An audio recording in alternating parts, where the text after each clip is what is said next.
할렐루야. 예, 우리 말씀 듣기 전에 옆에 계신 분들, 앞에 계신 분들하고 함께 인사하겠습니다. 사랑합니다. 더 행복하십시오. 모든 일은 잘 될 것입니다. 함께 인사하겠습니다. 사랑합니다. 더 행복하십시오. 모든 일은 잘 될 것입니다.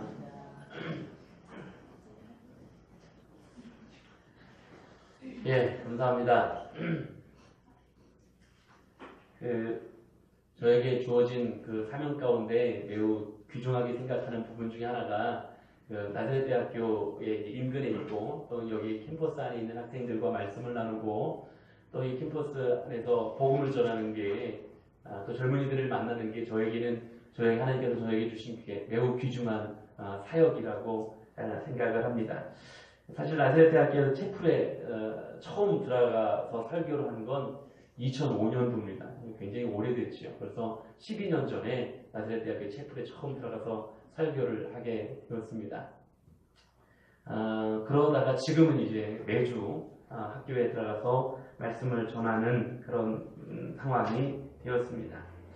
그런데 이렇게 시간이 지나면서 한 해 시간이 지나면서 채플에서 설교하기가 그리고 더 정확하게 말하면 채플 강단에 서서 복음을 전하기가 참 어려워진다라는 것을 느끼게 됩니다. 저는 이번 학기에 어쩌면 마지막 학기가 될 수 있다는 생각으로 어쩌면 다시 그 채플 강단에 서지 못할 수도 있다라는 생각으로 복음을 전하고 있습니다. 복음을 전하는 것이 강단에 세우신 그 채플 강단에 세우신 하나님의 목적이라고 믿기 때문에 제가 할 수 있는 한 직접적으로 복음을 전하려고 제가 그렇게 생각하고 있습니다. 그래서 이번 학기 내내 한 학기 내내 말씀의 제목이 똑같아요. Who am I? 나는 누구인가? 라는 제목으로 1, 2, 3, 4 이렇게 쭉 시리즈로 이야기를 나누고 있습니다.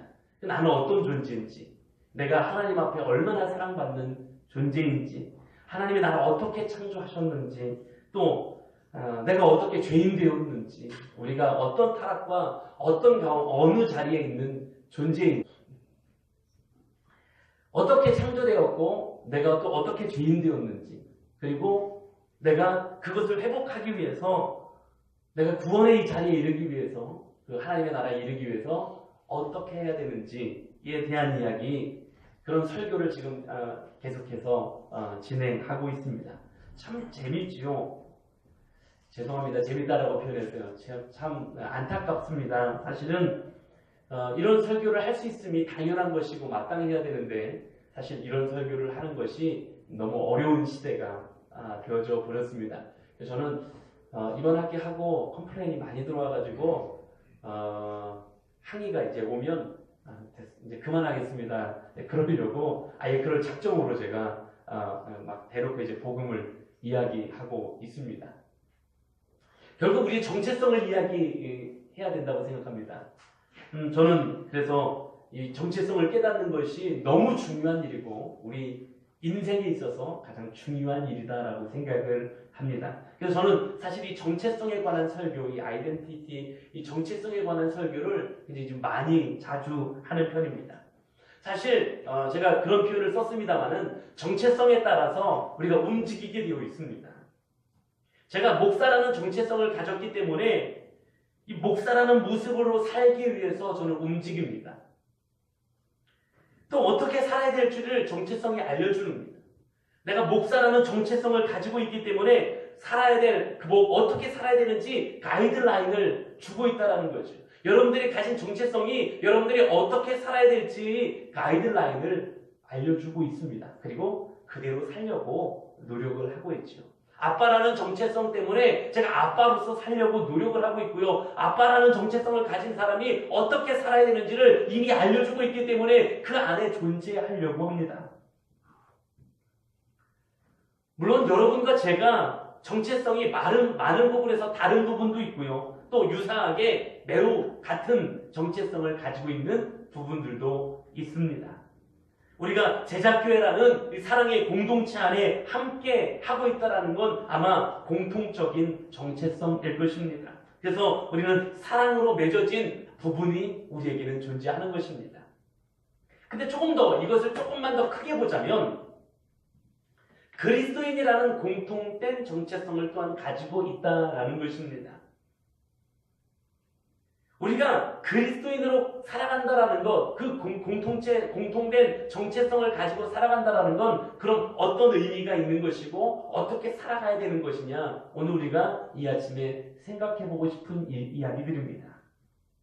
물론 제가 가지고 있는 정체성, 여러분들이 가지고 있는 정체성이 각기 다른 부분들이 많이 있겠습니다만은 그리스도인으로 산다는 것은 저도 여러분들도 동일하게 가지는 정체성이고, 오늘 우리가 그래서 그리스도인으로 산다는 건 어떻게 사는 것인지를 깨닫고 우리가 그리스도인다운 모습으로 살아가는 것들이 필요한 줄로 믿습니다. 특별히 사도 바울은 갈라디아서 3장 7절의 말씀을 통해서 그리스도인을 정의하면서 그리스도인은 아브라함의 자손이라고 이야기하고 있습니다. 흔히 우리는 아브라함을 가리켜서 믿음의 조상이다라는 이야기를 합니다. 그렇습니다. 그리스도인으로 산다라는 것은 어쩌면 그 믿음으로 말미암아 또 그 믿음에 있어서 삶의 모습에 있어서 아브라함의 자손이 된다라는 이야기를 하는 것일 것입니다.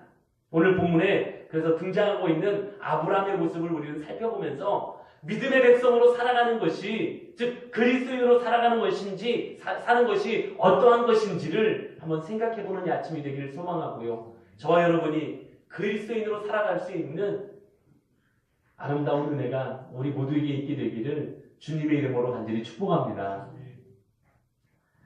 먼저 그리스도인으로 산다는 건 어떤 거냐? 미래지향적으로 사는 것이 바로 그리스도인으로 사는 것입니다. 빌립보서에 가면 사도 바울이 이런 고백을 하죠. 제가 이제 이야기가 기니까 제가 그냥 함축해서 이야기하면 그렇습니다. 사도 바울이 가지고 있었던 것들이 너무 많았어요. 신분적으로도 그가 배운 학문적으로도 자기가 가지고 있는 것들이 참 많이 있었습니다. 그런데 가지고 있었던 그 많은 것들, 육체적으로 자랑할 수 있는, 세상적으로 자랑할 수 있는 그 많은 자랑거리들, 그러나 이제 예수를 만나고 보니까 그것들이 아무것도 아닌 것처럼 생각이 되어지고 아무것도 아닌 것으로 여기며 오히려 그것들이 구원을 받는 데 있어서는 손해가 되었고 심지어 더 나아가서는 그것들이 배설물과 같은 것이라고 이야기하는 장면이 등장하지요. 그러면서 이 사도 바울의 고백이 어디 있습니까? 그러므로 오직 그리스도의 영광을 위하여 내게 주어진 그 표대를 향하여 다름질한다라는 고백을 빌립보서에서 하고 있는 것을 우리는 기억합니다. 이게 바로 그리스도인의 삶입니다. 그리스도인의 삶은 세상 것들 때문이 아니라 그리스도를 만났기 때문에 그리스도께서 우리에게 허락하신 그 표대를 향하여 날마다 앞을 보고 나아가는 것이 그리스도인의 삶임을 기억하실 수 있기를 소망합니다. 우리가 잘 아는 사람 가운데 윈스턴 처칠이라는 사람이 있지요. 이 사람 이런 이야기 했습니다. 현재가 과거와 싸우면 미래는 없다라는 이야기를 했습니다. 제가 가끔 그런 이야기 들으니까 아시겠습니다만은 제가 제일 싫어하는 단어가 있어요. 제가 제일 싫어하는 단어가 뭐냐면요, 왕년에, 옛날에. 제가 정말 싫어하는 말이에요. 과거에 어땠는지, 왕년에 내가 이런 것도 했고, 나도 과거에는 이런 것도 했고, 나도 옛날엔 이랬고, 이런 걸 정말 싫어해요. 왕년에 그랬다라는 표현은 지금은 안 그렇다는 얘기가 되기도 하거든요. 과거에 어떤 모습이든지 그 과거의 모습이 우리의 발목을 잡아서는 안 된다는 사실입니다. 과거에 잘했던 것이 때로는 우리 발목을 잡아요. 나도 옛날엔 잘했었어. 그치? 왕년에 나도 잘 나갔다. 그럼 지금 잘 못 나간다는 얘기거든요. 과거에 무엇인가 잘했던 것이 지금의 나의 발목을 잡기도 하고요. 앞으로 나아가지 못하게 하기도 합니다. 반대로요. 과거에 좀 잘못했던 것들이 때로는 우리의 발목을 잡기도 합니다. 내가 옛날에 이런 죄 지었던 사람인데, 내가 옛날에 이렇게 살던 사람인데, 그런 내가 뭘 할 수 있겠어? 나는 안 돼! 라고 지금 내가 앞으로 나아가는 것에 발목을 잡는 것이 되기도 합니다. 그러나 그리스도인으로 산다는 것은 과거에 얽매이거나 과거에 발목을 잡히거나 때로는 지금 내 살아가는 현재의 모습에 안주하는 삶이 아니라 미래를 바라보는, 즉 앞에 하나님께서 우리를 통하여 일하실 일들을 소망하며 특별히 이제 우리에게 누리게 될 영원한 하나님의 나라를 바라보면서 그 축복을 기억하면서 살아가는 것이 그리스도인의 삶임을 기억하실 수 있기를 간절히 소망합니다. 그래서 그리스도인은요, 미래지향적인 겁니다. 그 미국 항공 우주사들이 그 인류 최초로 달에 착륙한 그 1969년에 뉴욕 타임스지에 그 사과 기사가 한 면에 실렸답니다. 1969년에 그 뉴욕 타임스지에 사과 기사가 하나 실렸는데 무슨 사과 기사가 실렸냐면 1920년 1월 13일자 뉴욕 타임즈에 그러니까 한 49년 차이가 나는 거예요. 한 50년 가까이 차이가 나는 겁니다. 1920년도 1월에 한 로켓 과학자가 야 이제 얼마 있으면 사람이 달에 가는 날이 올 거야 라고 이야기를 한 걸 가지고 사설을 썼는데 뉴욕타임즈 기자가 사설을 썼는데 황당한 그 망상을 가진 미친 과학자라고 비판을 했던 거예요. 근데 그 비판을 한 기사가 뉴욕타임즈에 실렸는데 49년, 50년 만에 사람이 달에 착륙하게 된 거예요. 그 사건이 벌어지니까 뉴욕타임즈에서 50년이나 지난 걸 가지고 사과 기사를 실은 거죠. 정말 속상합니다만 저희 나라에서도 이런 기사를 실었을까? 우리나라에서 만약에 이런 일이 있었으면 이런 기사를 실었을까? 불과 1, 2년 전, 한 4, 5년 전에 잘못한 기사도 잘 안 실어주는 사과 기사 안 실어주는 판에 실었을까? 뭐 이런 생각을 한번 해봤습니다만은 아무튼 그렇게 사과 기사를 실었던 거예요. 거기에는 매사추세츠주에 사는 고다드라는 사람이 로켓 연구가였던 거예요. 근데 로켓 연구가였는데 로켓을 연구하면서 자꾸 동네에서 폭발의 소리가 나는 거예요. 그러니까 동네 사람들이 저 사람을 내쫓기 위해서 고소를 한 거죠. 근데 이 사람이 고다드라는 사람이 야 이게 아니라 사람이 언젠간 달에도 가고 별에도 갈 거라니까 이런 얘기하니까 동네 사람들이 이젠 더 나가서 정신병자 취급을 한 겁니다. 그러나 그 고다드라는 사람이 결국은 로켓에 들어가는 액체 연료를 개발한 사람이에요. 그래서 로켓을 쏴서 정말로 달에 갈 수 있는데 지대한 공헌을 한 사람이 되었다라는 것입니다. 이런 거예요. 다시 말하면 우리 뭐 젊은이들 많으니까 젊은이들에게 다시 한번 도전을 준다면 꿈을 가진 미래를 바라보면서 살아가는 사람들에게 비로소 미래가 주어진다는 거예요. 그리고 그 꿈이 현실이 되어지는 그것을 목도하는 사람이 될 수 있다는 것입니다. 근데 성경에도 그와 같은 이야기가 등장합니다. 오늘 본문의 아브라함 역시 뒤를 돌아보지 않았다는 것입니다. 부르심을 향하여 표대를 향하여 전진하는 삶을 살았던 사람이 그리스도인인 바로 아브라함이었다는 것입니다. 하나님께서 자기 고향 또 친척 아버지의 집을 떠나라고 하셨을 때 아브라함의 마음이 어떻겠습니까? 떠나라고 그러면 막 떠날 수 있습니까? 제가 이렇게 보니까 가장 최근에 그 시집 온 사람이 우리 현은별 사모님인데 아무리 남편이 좋아도 집 떠날 때 마음이 막 너무 좋아가지고 아싸 집 떠난다 막 그러고 집 떠났겠냐고. 네? 아빠 엄마 손 붙잡고 찔찔 짰을 거 아니에요. 그래도 거기에 30년을 사는 정이 있는데 아브라함이 고향을 떠나라고 아버지의 집을 떠나라고 하는 명령을 받았을 때 그것에 얼마나 많은 정이 들어있었겠어요. 그것을 떠나는 게 그렇게 쉬운 일입니까? 고향을 떠난 여러분, 고향 떠나는 게 그렇게 쉬운 일이었습니까? 내게 익숙해진 땅을 떠나는 일이 그렇게 쉬운 일이었습니까? 그렇지 않았을 것입니다. 아마 거기에 남겨두는 무수한 것들이 있었을 거예요. 재산도 있었겠지만 무수히 많은 것들이 그곳에 남겨져 있었을 것입니다. 그러나 하나님이 말씀하실 때 그는 앞을 보고 과거를 내려놓은 채 미래를 보고 떠났다라는 것입니다. 요셉이 어떤 사람이었습니까?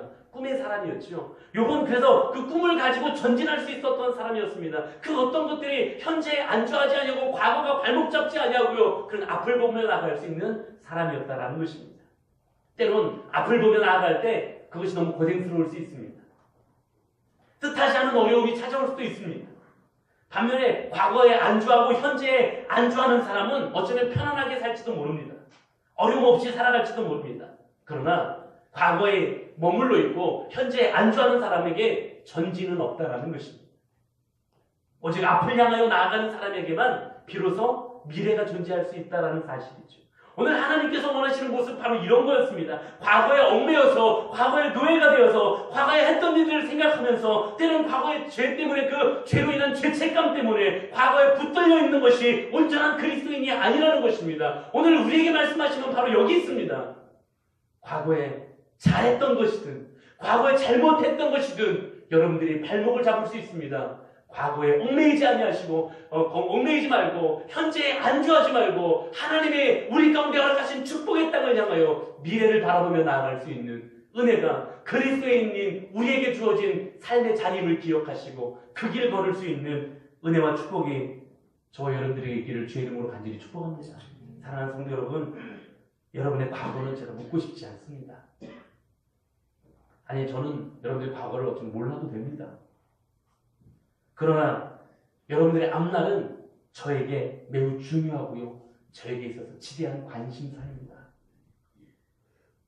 왜냐하면 여러분의 영혼에 대하여 책임을 가진 목사이기 때문에 그렇습니다.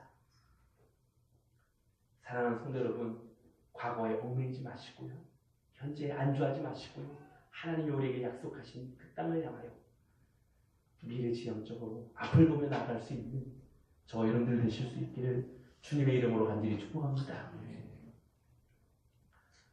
두 번째, 정면 돌파하는 게 바로 그리스도인의 삶이라는 것입니다. 제가 좀 단어들을 좀 편하게 쓰려고 이렇게 사용했는데요. 그리스도인으로 사는 건 삥삥 돌아다니는 게 아닙니다. 정면으로 돌파하는 삶을 사는 거예요. 때로는 어떤 문제를 만나면 돌아갈 수도 있겠지요. 그렇지만 단순히 그것이 적당히 타협하는 것이라면 그것은 절대로 그리스도의 삶다운 자세가 아니라는 것입니다. 아브라함의 인생 여정을 한번 생각해 봅시다. 아브라함의 인생 여정을 생각해 보면요, 수많은 어려움이 있었고요, 난관이 있었습니다. 우리가 잘 아는 것처럼 가족 간의 갈등이 있었지요. 또 잘 아는 것처럼 타민족과 갈등, 전쟁도 있었습니다. 사막에서 우물을 파야 되는 봉사도 필요했고요. 그리고 지금 아브라함이 굉장히 고민해야 됐던 일이 무엇이었습니까? 나이가 많도록 그에게 자손이 없었다는 것이었습니다. 뿐만 아닙니다. 아브라함의 인생의 대부분의 시간은 다 광야 생활을 했습니다. 고생의 연속이었어요. 그러나 아브라함의 삶에서 적당히 타협하지 않고 우회하지 않았다는 것입니다. 항상 하나님께 나아가며 그것을 향하여 정면으로 부딪혔다는 겁니다. 다시 말하면 제가 오늘 정면 돌파하는 삶이 그리스도인의 삶이라고 이야기하는 건 그냥 무조건 부딪히라 이런 이야기가 아닙니다. 정면 돌파할 수 있는 이유가 무엇이냐라는 겁니다. 바로 하나님을 의지하는 신앙이라는 것입니다. 하나님을 의지하기 때문에, 하나님을 바라보기 때문에 세상과 적당히 타협하지 않는다는 것입니다. 세상 즐거움과 적당히 타협하지 않고 세상 죄악된 문제들과 적당히 타협하지 않는다는 것입니다. 그리고 하나님을 의지하기 때문에 하나님을 믿는 믿음으로 그것과 정면으로 부딪혀 돌파해 나가는 것이 그리스도의 삶의 모습이었다는 것입니다. 모세가 그랬죠. 모세가 물론 준비되지 않았던 젊은 날에는 그와 같은 모습이 아니었습니다. 그러나 하나님께서 모세를 들어 준비시키시고 모세를 들어서 이스라엘의 위대한 영도자로 사용하실 때에 그의 모습은 믿음의 백성 그리스도인의 모습이었습니다. 정면 돌파했다라는 것이 바로왕 앞에 섰을 때도 우회하지 않았어요. 정면 돌파했다라는 것입니다. 홍해 앞에 섰을 때도 그는 우회하지 않았습니다. 정면 돌파했습니다. 왜요? 하나님을 의지했기 때문입니다. 목타는 광야에서도 그 속에서의 10년당 속에서도 오직 하나님을 믿고 의지함으로 정면으로 돌파하며 나갔던 믿음의 백성의 삶을 가졌다라는 것입니다. 사랑하는 성도 여러분, 오늘 아까 기도하셨던 집사님도 기도하시면서 그렇게 기도하셨던데 우리가 예수 믿으니까 갑자기 우리 삶에 문제가 아무것도 없어졌습니까? 문제가 하나도 없어요? 걱정, 염려 이딴 게 하나도 없어졌어요? 눈물 나는 일이 하나도 없어졌습니까? 죄송합니다. 목사도 그런 일들이 세더라고요. 그러나 그 수많은 문제들, 수많은 어려움들, 난관들, 삶의 상황들 속에 어떻게 이 길을 헤쳐나가냐가 믿음의 백성 그리스도인의 모습이라는 사실입니다. 도망하시겠습니까? 하나님의 신앙인으로 사는 건 이거 참 어렵구나. 적당히 세상과 타협하시겠습니까? 아니요. 믿음의 백성 그리스도인은 하나님을 의지하며 그것과 부딪혀 나가는 사람이라는 사실입니다. 오늘 우리가 다시 하나님을 기억하고 하나님을 붙잡을 수 있는 믿음의 백성들 되시기를 주의 이름으로 간절히 축복합니다.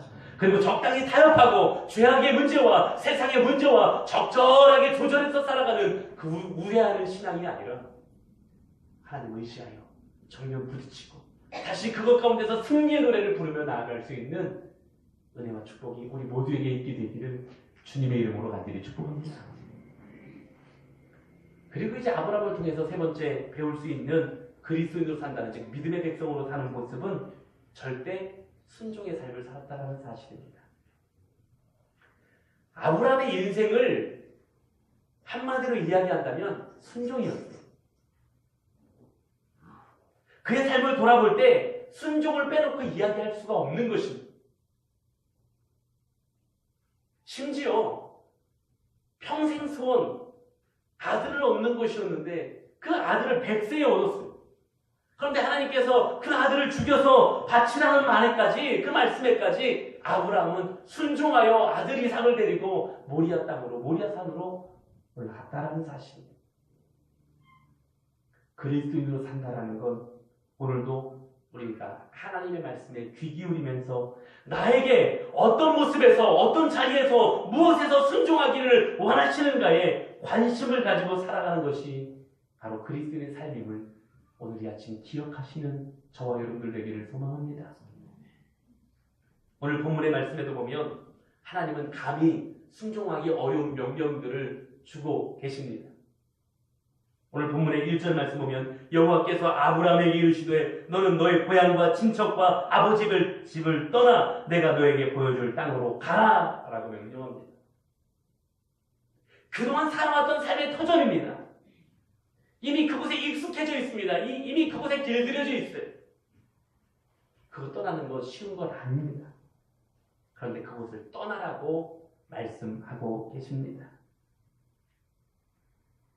너무너무 어려운 이야기죠. 사실 제가 이사에는 이골라는 사람이거든요. 최근에는 좀 그나마 몇 년씩 살아가지고 그냥 비비고 버티고, 가능하면 이사 안 하고 막 비비고 버티고 살았는데, 제가 결혼하고 그 10년 동안에요 8번 이사했거든요. 10년 동안 8번 이사했다고. 정말 짧게 산 데는요 6개월도 안 되는 것 같아요. 그러니까 얼마나 이사를 자주 했냐면 이삿짐을 다 못 풀었는데 이사하더라고요. 다음 집으로 또 이사를 하더라고요. 이사가 쉽습니까? 요즘엔 뭐 이사 집사한테서 다 해주니까 뭐 그냥 할만하죠. 뭐 그럴 수도 있겠습니다만은, 내게 익숙해진 곳에서 떠나는 게 그렇게 쉬운 일입니까? 내가 이미 길들여진 곳에서 벗어나는 게 그렇게 쉬운 일입니까? 그러나 오늘 4절 말씀 보니까 이에 아브라함이 여호와의 말씀을 따라갔다라고 말씀하고 있습니다. 그럼에도 불구하고 아브라함은 순종하여 그동안 일구어놨던 삶의 터전과 모든 것들을 버려둔 채 말씀하시는 대로 떠나 순종의 삶을 보여주었다라는 사실입니다. 이게 믿음의 백성, 그리스도인의 삶입니다. 하기 쉬운 것, 아니 당연히 해야 되는 것을 한 것 가지고 순종이라고 이야기하지 않습니다. 그러나 할 수 있을 만한 상황이 아닌데, 하기 어려운 것인데 거기에 순종함이 참다운 순종의 모습이라는 사실이죠. 하나님은 우리에게 하기 쉬운 것만 말씀하시는 하나님이 아닙니다. 때로는 할 수 없다라고 생각하는 일인데도, 때로는 하나님 나 그거 진짜 하기 싫어요, 나 그거 정말 못하겠어요 라고 생각하는 그런 일인데도 하나님은 우리에게 말씀하실 때도 있습니다. 하나님은 때로는 그것을 원하실 때도 있습니다. 그 중에라도 순종하실 수 있겠습니까? 오늘 다시 그 순종을 결단하는 저와 여러분들 되기를 소망합니다. 오늘 여기 아브라함의 순종은 첫 번째가 아니었습니다. 오늘 아브라함의 순종이 더욱더 큰 순종이라고 이야기할 수 있는 이유가 뭐냐면, 이미 이전에 다른 곳에서 한번 떠나왔어. 근데 그걸 또 반복하라는 거예요. 한 번이 아니라 이미 했던 일을 또 하는 거예요.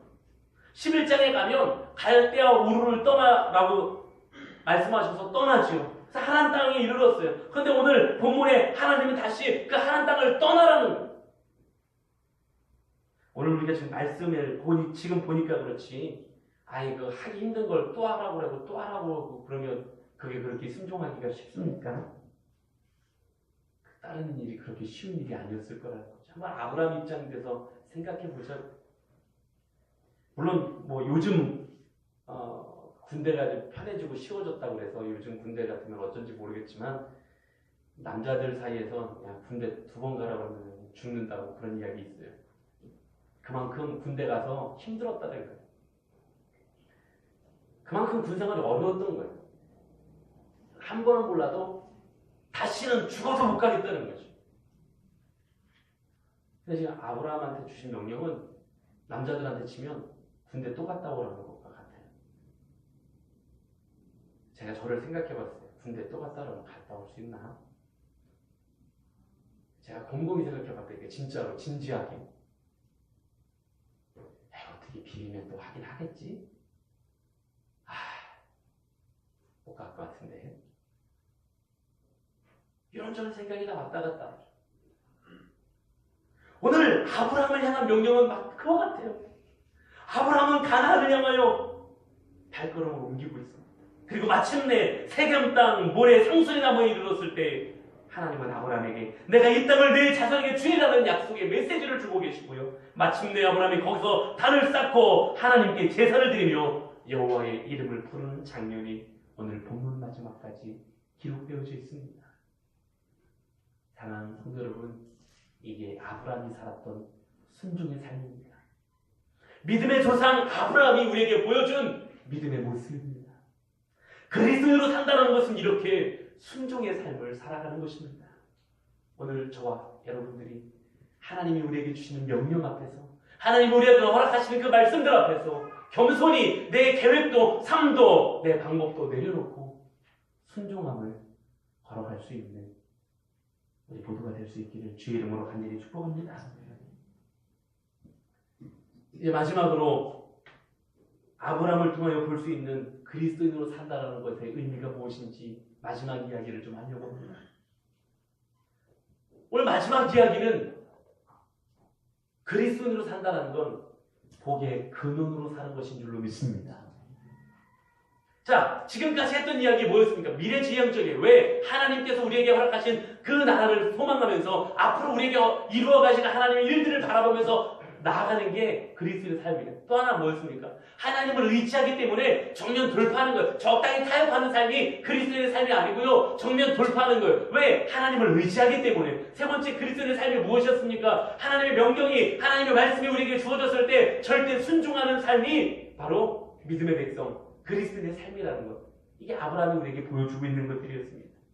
자, 그런데 어쩌면 지금까지 이야기했던 것들이 다 쉬운 일이 아니라는 거예요. 어쩌면 다 우리에게 부담스러운 얘기입니다. 어쩌면 우리에게 다 힘든 이야기입니다. 그렇지만 하나님은 그 앞에 복의 근원이 되는 삶을 약속으로 준비해두고 계시다는 사실입니다. 그 그리스도인의 삶의 자리에 복의 근원이 되게 하시겠다라는 우리의 삶을 예비해두고 계시다는 사실입니다. 이어지는 2절, 3절의 말씀, 이와 같은 축복의 메시지를 말씀하고 계신데 먼저 2절 말씀 보면 이렇게 되어 있죠.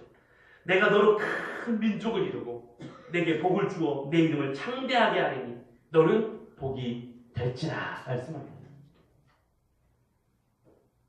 지금 이 말씀이 이미 이루어졌고 또 이루어져 가고 있기 때문에 어쩌면 지금 2017년을 살아가는 우리는 별로 마음에 느낌이 없을 수도 있어요. 별로 감동이 없을 수도 있다고. 근데 이 이야기를 들었을 때, 하나님이 축복하시는 이 메시지를 들었을 때 아브라함은 어땠을까요? 이 축복의 메시지를 듣는 아브라함은 어쩌면 황당한 이야기예요. 왜? 지금 자기한테 아들 하나가 없어. 아들 하나가 없는데 큰 민족을 이루게 해주겠대. 아니, 간신 지금 대를 이어갈까 말까 지금 그 조마조마하고 있는 아브라함한테 큰 민족을 이루게 한다고. 이거 얼마나 엉뚱한 이야기로 들렸겠습니까? 결국 그러나 하나님은 약속을 이루시는 신실한 하나님이신 줄로 믿습니다. 오늘날 유대인들이, 오늘 유대 민족들이 이 세상에서 얼마나 훌륭한 민족으로 인정을 받고 있습니까? 그리고 뿐만 아니라 믿음으로 아브라함의 자손이 되어 온 땅에 얼마나 많은 사람들이 아브라함의 자손이 되어 살아가고 있습니까? 약속하신 대로 이 아브라함의 이름이 얼마나 창대하게 되어졌습니까? 이게 하나님의 믿음의 백성들을 향한 약속인 줄로 믿습니다. 오늘 내가 믿음의 백성으로서의 삶을 살아가면, 다시 말하면 믿음의 조상 아브라함처럼 그리스도인의 삶을 살아가면, 그리스도인으로 산다는 건 하나님이 이렇게 약속하심에 축복을 주신다라는 겁니다. 그리고 그 축복을 우리 가운데 이루어가시게 하신다라는 사실입니다. 이게 오늘 우리가 걸어가는, 그리스도인으로 살아가는 삶의 자리임을 기억하실 수 있기를 주의 이름으로 간절히 축원합니다. 그리고 계속해서 이어지는 어떤 축복의 약속보다 더 놀랍게 마음에 와닿는 이야기가 3절에 등장하죠. 뭐라고 말씀합니까? 너를 축복하는 자에게는 내가 복을 내리고 너를 저주하는 자에게는 내가 저주하리니 땅의 모든 족속이 너로 말미암아 복을 얻을 것이라 하신지라. 할렐루야. 바로 나를 축복하는 자를 하나님이 같이 축복해 주시고, 나를 저주하는 자를 하나님이 심판하시는, 나의 편이 되어주시는, 나와 함께 하시는 하나님이 되신다는 약속을 우리에게 허락하고 계시다는 사실입니다. 제가 제일 좋아하는 성경이 다윗의 고백, 여호와는 내 편이시라 라는 고백을 제가 제일 좋아하는 성경. 하나님이 내 편이라니까요. 제가 겁 먹을 줄 아세요? 겁 안 먹어요. 그랬어요. 하나님이 내 편이신데요. 누가 덤빈다고요? 하나도 안 겁나는데. 왜요? 하나님이 내 편이신데요. 내가 하나님 안에 있으면 여호와는 내 편이 되셔서 나를 축복하는 자에게 축복하시고 나를 저주하는 자를 심판하시는, 철저히 내 편 되어주시는 하나님이 그리스도의 삶의 자리를 기억하시기를 주의 이름으로 간절히 축원합니다. 사랑하는 여러분, 오늘 우리에게 말씀하신 게 여기 있습니다. 미래 지향적으로 사는 것도 쉽지 않습니다. 정면 돌파하는 것도 그렇게 쉬운 일이 아닙니다. 절대 순종하는 삶이요, 이거 너무 어려운 일입니다. 그러나 그 그리스도의 삶의 자리를 가질 때에 하나님은 진짜 그리스도의 삶의 자리, 복의 근원이 되게 하시는 삶의 자리를 예비하고 계시다고 우리에게 말씀하고 계신 것입니다. 오늘 복의 근원이 되는, 아니 우리가 복이 되는 그리스도의 삶의 자리를 누릴 수 있는 저와 여러분들이 되시기를 주의 이름으로 간절히 축복합니다.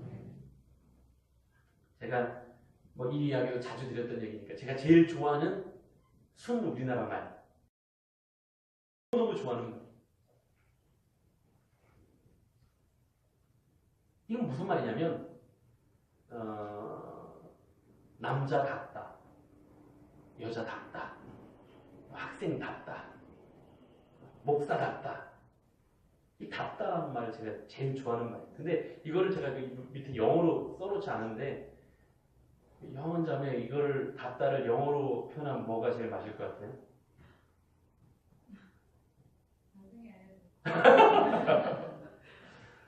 제가 아무리 생각해도 전 이제 영어의 소견이 짧으니까 제가 저보다 그 원어민한테 제가 부탁을 드렸던 건데, 저는 여기에 쓰여진 like라는 말이 답다에 제일 가까운 말이 아닐까라고 생각해봤어요. 근데 그 like라는 말로 이 답다라는, 우리나라 말이 답다라는 표현이 다 될까? 그러니까 저는 다 안 되는 것 같은데 라는 느낌이었어요. 애국심에서 우러나오는 생각일지 모르지만 다 안 될 것만 같은 생각이 들더라고요. 저는 오늘 답다를 여러분들에게 마지막으로 이야기하면서 말씀 마치려고 합니다. 다운 건 가장 아름다운 것. 남자가 남자다울 때 제일 아름다운 거고, 여자가 여자다울 때 제일 아름다운 거예요. 학생이 학생다울 때가 제일 아름다운 거예요. 근데 학생들은 학생 안답고 싶어 해요. 왜? 그때가 그 다운 게 제일 아름다운 걸 모르거든요. 그래서 요즘 어린아이들이 막 이렇게 꾸미고, 어른처럼 꾸미고 다니고 싶어 하잖아요. 근데 가만히 생각해보면 우리 어렸을 때도 다 그랬어요. 또 나름대로 그 다운 게 제일 아름다운 건지 잘 몰라요. 그래서 제가 저희 집 애들도 입술에 이렇게 바르면 묻었다고 맨날 제가 뭐라고 이야기하면 묻었다고. 그 다움이 제일 아름다운 것인지 잘 몰라요. 근데 그 다움이 제일 아름다운 것입니다. 그리스도인에게 제일 아름다운 그리스도인 다운 것입니다. 그리스도인이 세상 사람인지 그리스도인인지 구별 안 되는 모습은 아름답지 못합니다. 믿음의 백성이 믿음의 백성인지 아니면 믿음의 백성 아닌지 아리까리한 거, 그게 얼마나 좋습니까? 여기도 어울릴 수 있고 저기도 어울릴 수 있고, 좋은 말 같지만, 중용이라는 말, 매우 좋은 말 같지만 아름답지 않습니다. 사랑하는 여러분, 믿음의 백성답게 사실 수 있기를 소망합니다. 그리스도인다운 삶의 길을 걸어갈 수 있는 우리 모두가 될 수 있기를 주님의 이름으로 간절히 축복합니다. 저는 말씀을 시작하면서 사도 바울이 갈라디아에서 하신 그 말씀을 빌어서 그리스도인으로 사는 건 아브라함의 자손이 되는 거라고 말씀드렸습니다.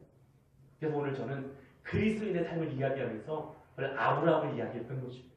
아브라함이 어떻게 살았는지가 지금 이 시대에 믿음으로 사는 그리스도인이 어떻게 사는지를 우리에게 보여주고 있는 것입니다.